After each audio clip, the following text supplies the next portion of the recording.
नमस्कार. Slice of लाईफच्या आजच्या एपिसोडमध्ये तुमच्या सगळ्यांचं खूप खूप स्वागत.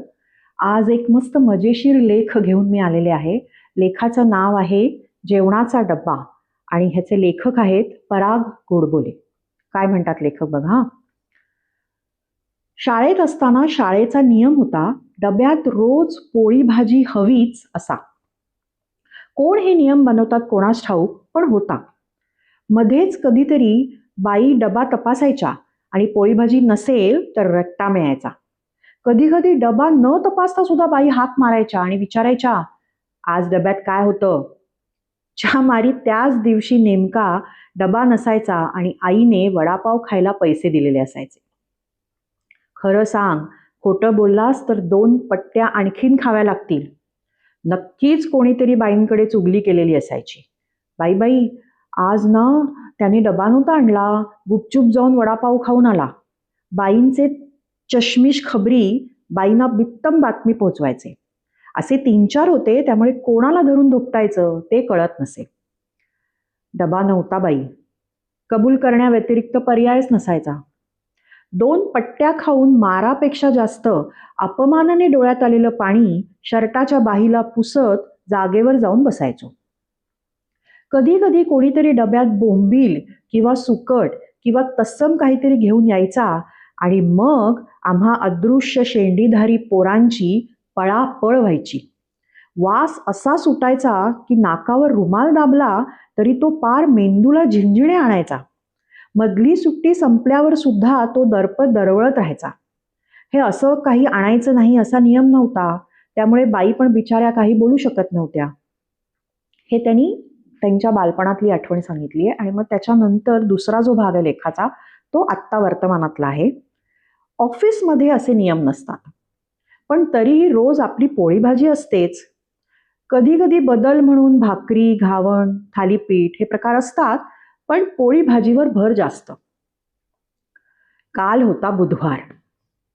माझ्या डब्यात चवळीची उसळ, व्यवस्थित गूळ वगैरे घालून केलेली. मला पूर्वी लोक विचारायचे, तुमची बायको गुजराती आहे का हो? नाही म्हटल्यावर चकित व्हायचे. नाही, तुमच्या भाज्या स्वीट डिश सारख्या असतात ना म्हणून विचारलं. आता त्यांना कसं सांगू की आमच्याकडे सगळ्यातच गूळ घालतात म्हणून. आणि खरं आहे हो ते. गुळाची चिमूट अर्पण केल्याशिवाय आमच्याकडे भाजी आणि चिंचेशिवाय आमटी पूर्णत्वालाच जात नाही. परंपराच आहे तशी आमची. तर बुधवार बुधवार असल्यामुळे एकाच्या डब्यात झणझणीत अंडा करी, दुसऱ्या दोघांच्या डब्यात अंडा भुर्जी, एका मुलीच्या डब्यात अंड्याचा पोळा म्हणजे ऑमलेट, आणि मी आपला चवळी घेऊन गुळयुक्त सात्विक बसलो जेवायला. आणि माझ्या उसळीला कोणी वालीच नाही हो.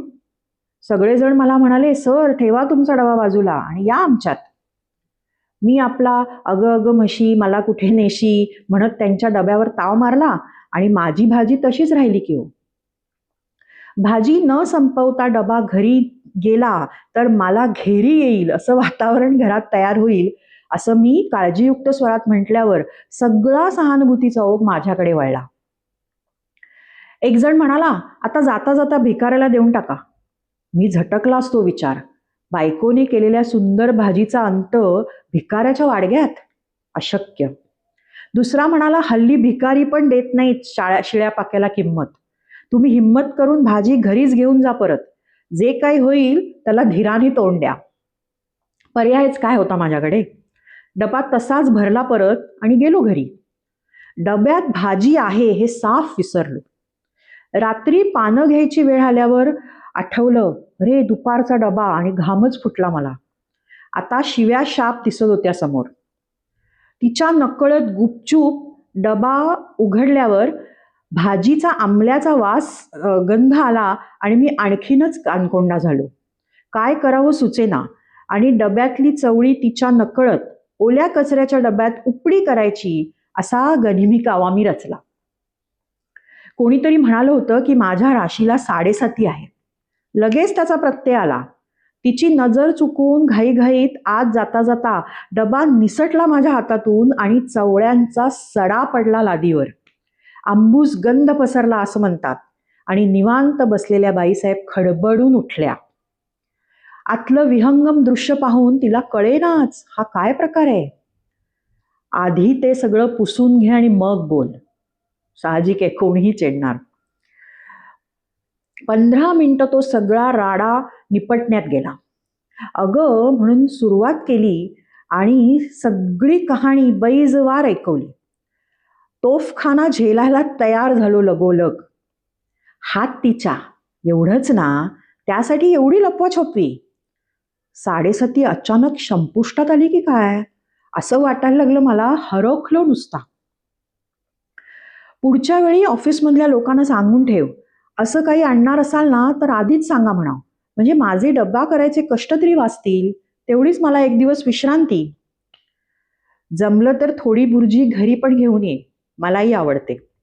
आई शपथ, कानशिलावर बोटं मोडून इडापिडा टळो असं म्हणावंसं वाटलं मला. खरोखर या आता आज रात्रीची मस्त झोप लागणार. असा सुंदर लेख गोडबोले साहेबांनी लिहिलेला आहे. खूप सुंदर भाषा आणि स्वच्छ विनोद घडवणारा किंवा ह्युमर क्रिएट करणारा असा हा लेख वाटला आणि म्हणून तो तुमच्यासमोर आज मी वाचून दाखवला. तुम्हाला जर आवडला असेल तर नक्की लाईक करा, कमेंट करा आणि चॅनलला सबस्क्राईब करा. धन्यवाद.